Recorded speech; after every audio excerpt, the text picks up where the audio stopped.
অধিকৃত কাশ্মীরে ফের পাকিস্তানি সেনার নৃশংসতা। ৬০০রও বেশি মানবাধিকার কর্মীকে গ্রেফতার করে রবিবার বিক্ষোভকারীদের লক্ষ্য করে নির্বিচারে গুলি চালানোর অভিযোগ উঠল সেনার বিরুদ্ধে। এই হামলায় একজন বিক্ষোভকারীর মৃত্যু হয়েছে, পাশাপাশি আহত হয়েছেন বহু মানুষ। এমনটাই জানাচ্ছে পাকিস্তান তেহরিক-ই-ইনসাফের পিওকে ইউনিট সূত্রের খবর। অধিকৃত কাশ্মীরের বাসিন্দাদের মৌলিক অধিকার ও আটক কর্মীদের মুক্তির দাবিতে বিক্ষোভ করছিল তারা, যেখানে নগন্স নিয়েছিলেন শয়ে শয়ে মানুষ। মহিলা ও শিশুরাও ছিল এই বিক্ষোভে। তাদের অভিযোগ, মিরপুর জেলার এই বিক্ষোভ চলাকালীন পাক পুলিশ ও রেঞ্জার্সরা বল প্রয়োগ করে বিক্ষোভকারীদের হটানোর চেষ্টা করে।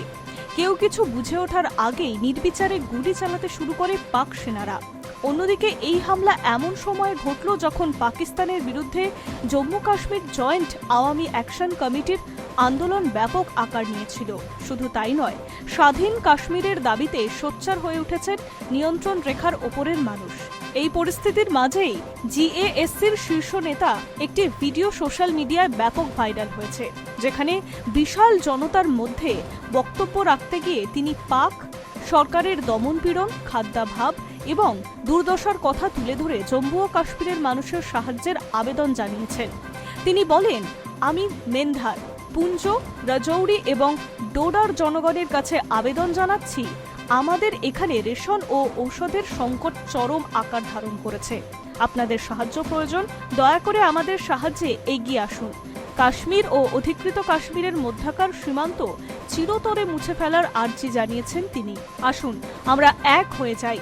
পাকিস্তানের শাসক আমাদের দুর্বল ভাবলে ভুল করবে।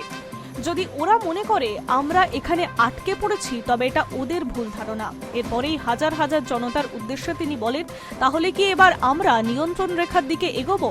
পাল্টা উত্তেজিত জনতা স্লোগান দেয়, হ্যাঁ। ওই জেএএসির নেতা বলেন, যদি আমাদের রাজনৈতিক শান্তিপূর্ণ বিক্ষোভ গুলি চালানো হয়, তবে আমাদের সামনে অন্য পথ খোলা রয়েছে। তার পরিণতি যা হবে তার জন্য ভবিষ্যতে পাকিস্তানকে অনুশোচনা করতে হবে। অন্যদিকে ব্রিটেনে বসবাসকারী হাজার হাজার কাশ্মীরি পাকিস্তান অধিকৃত কাশ্মীরের মানবাধিকার লঙ্ঘন এবং রাজনৈতিক কর্মীদের গ্রেফতারের প্রতিবাদে বিশাল মিছিল করেন। লন্ডন কাশ্মীর মিলিয়ন মার্চ নামে পদযাত্রায় হাজার হাজার মানুষ পার্লামেন্ট স্কোয়ারের থেকে পাকিস্তানের হাই কমিশন পর্যন্ত মিছিলে অংশ নেন। মিছিলে বিক্ষোভকারীরা অধিকৃত কাশ্মীরের স্বাধীনতার পক্ষে স্লোগান দেন এবং যৌথ আওয়ামী অ্যাকশন কমিটির প্রধান শওকত নওজওয়ান মীর এবং অন্যান্য রাজনৈতিক নেতাদের মুক্তির দাবিতে সোচ্চার হয়ে ওঠেন। High news network.